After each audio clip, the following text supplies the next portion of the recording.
Hey guys, how's it going? Krippers here.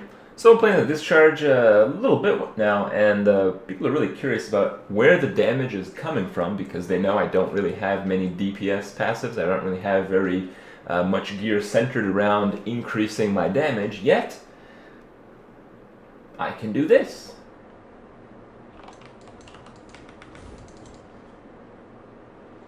Can I one-shot him? Oh my god, I killed him in one hit. I killed the Thicket boss in one hit. With my own debuffs. It's pretty disgusting.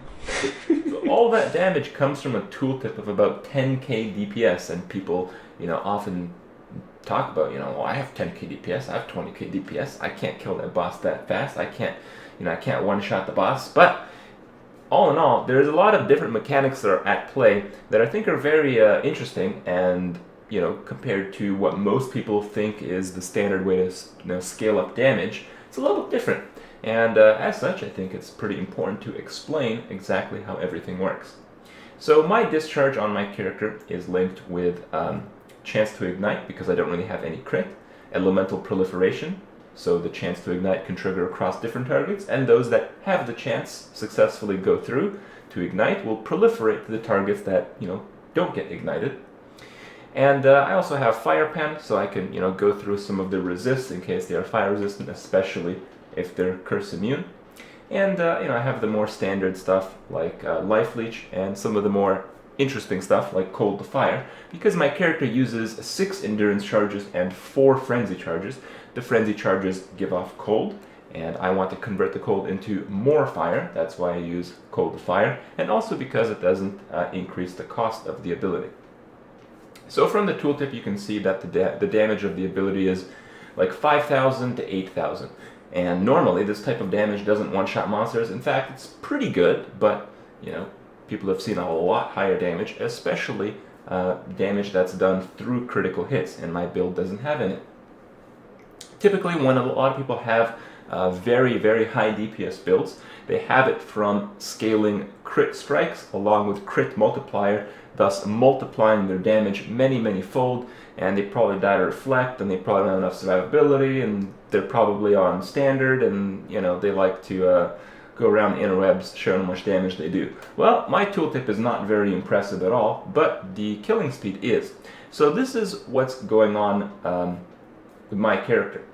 So my character does damage primarily through burning, and burning is a pretty cool damage type because it favors one large hit, and that's exactly what a fire-based discharge is. So as you've seen, it does 5 to 8k initial damage, and if the targets get ignited through my chance to ignite, the ignite damage is 1/3 of the overall fire damage for 4 seconds every second. So the total damage of the burn is 4/3 of the original. But just like multiplying your crit multiplier, you can multiply your burning damage by having burning damage in the passive tree and using the Searing Touch, increasing your burning damage bonus to 130, I believe. So the original damage 4/3, essentially you multiply that by 2.3. And also, I'll show you guys the tooltip again. The tooltip has 45% increased ignite duration, so those 4 seconds become almost 6 seconds. And as a result, the target continues to take more damage. That is another multiplier that is not obvious to the people looking. And all this damage is not really included in the tooltip, so the tooltip looks very unimpressive. The advantages of scaling the burning damage as opposed to the upfront damage is that the burning damage is not reflected in any way, and also because of the variance. So this is something that a lot of people don't really consider. A lot of people, let's say they go with the crit-based discharge, they have, I don't know, let's say 60,000 DPS. The low end of their hit is probably in the 2k range, and the high end is well above their DPS standpoint. And the reason this is because when you hit something, it hits at a longer range. But when you are proliferating an effect, it usually triggers a higher variance than normal because it triggers on the highest effect. So if you hit a pack of monsters and each get ignited, The one that took the bigger burn hit, because the damage is rolled individually on all the monsters, the target that took the highest fire hit and got ignited will proliferate that to the other targets. This effect makes it so you almost always hit near the top range of your listed fire damage on your tooltip with this kind of mechanism involved, as opposed to with lightning, where you can hit all over the place. So even though your DPS might be higher, because of inconsistency, you may not one-shot monsters, and your DPS tooltip is relatively inflated compared to a burning-based proliferate build like mine. So that's really what's going on there. But the other side of things is the resist. So if you have a target that's like Curse Immune, and he has, let's see, 90 fire resist, I don't even know if that's possible, but let's just say he does. If he has a nearby, friend of his that you can hit with your Discharge, if he doesn't have any fire resist, if you curse him and you get negative fire resist, the burning damage, if he gets ignited from that target, then gets proliferated to the primary target, thus bypassing a large amount of resist.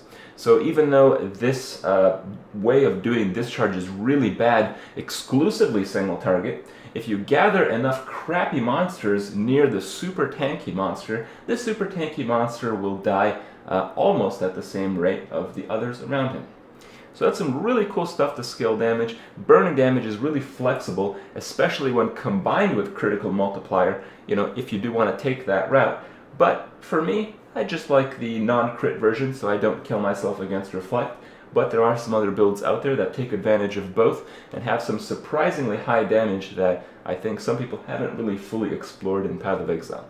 So I'll leave you guys with that, and I'll see you guys tomorrow.